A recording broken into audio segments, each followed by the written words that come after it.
اكزامينشن. الهيستوري يهمنا نساله على بعض السيمبتومز النكتورنال ولا بعض السيمبتومز الدي تايم. تقدر نساله على السنورينج، نسال اهله على بيحصل له ابني ولا لا، ديزنيا، فيكتوريا.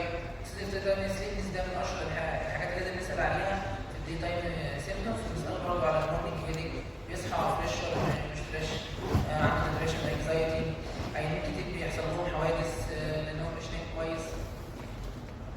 وبالنسبه للاكسيدنت تايم سليبنس عندنا كده سكيل، مارس سليبنج سكيل دوت بنسال العيان على فرصه حدوث اغفاء في الحالات دي. يعني هو في الحالات دي هو بيقرا موبايل، بيتفرج على التلفزيون، وسائل عربيه. بنديله بقى جريدز من 0 ل 3، مجموعهم دول 8 اسئله، مجموعهم 24. لو العيان اكتر من 11 ل 12 كده مايلد اكسيدنت تايم سليبنس، معناه ان هو مايلد مستوى سيتابلس، معناه ان هو عنده اكسيدنت تايم سليبنس، عنده اراوزل من الابنيه، او ممكن يكون عنده فعلا ابنيه.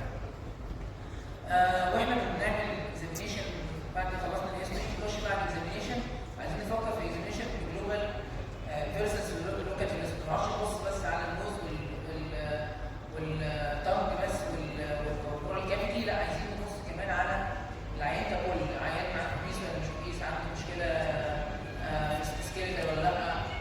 فالحته دي لازم تتاخد في الحسبان. هنعمل جنرال اكزامينشن، تبص على العيان على البادي ماس اندكس، تبص على النكس كونفرنس، البروفايل بتاعه، دنتال اوكلوجن، ساين دنتال انجل ديستنس.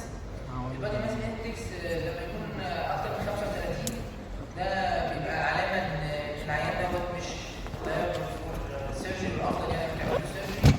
كمان العيان لما يخس، العيان يخس 10% من البادي ماس اندكس بتاعه، بيتحسن الابنيه هرمون اندكس حوالي 20%، ولو قل 20% من البادي ماس اندكس بتاعه بيقل حوالي 45% من الابنيه هرمون اندكس.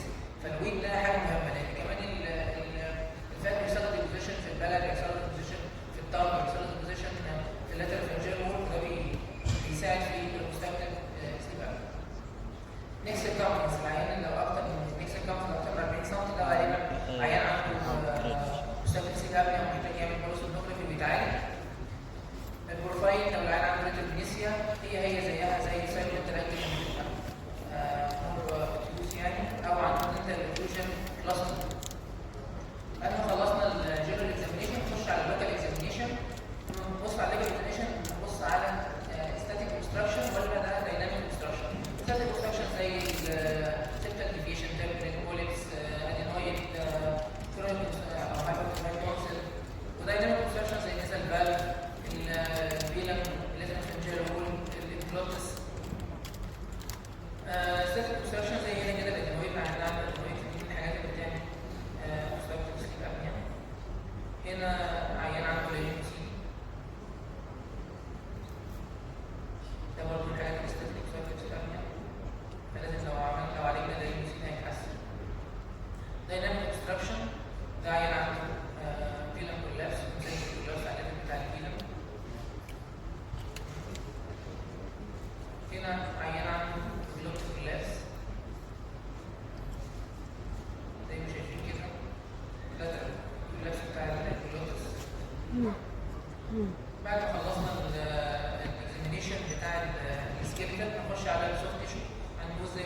جريد 1 ستاكتر، جريد 2 بتبقى كل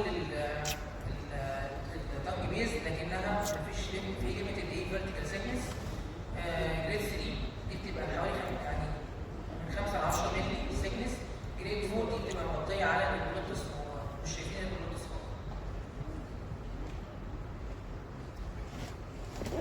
زي كده يعتبر يعني في حاجه بسيطه كده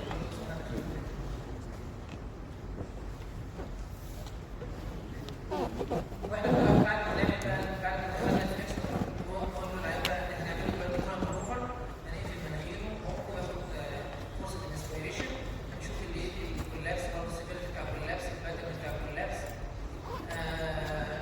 بس يعني المره المطلوبه مش سنسيتيف زي الدايس، يعني لقينا حوالي الجسم في فيديا حوالي 40% هتمسك سيدانيا بعد بدل اللي احنا قلنا الليفل بتاع كذا او بدل كذا وعليه كده العمليه فيها لقينا اليوريت بتاعه باين، فالنمونه المطلوبه ما كانش كفايه يعني في تشخيص اختيار العمليه الصحيحه.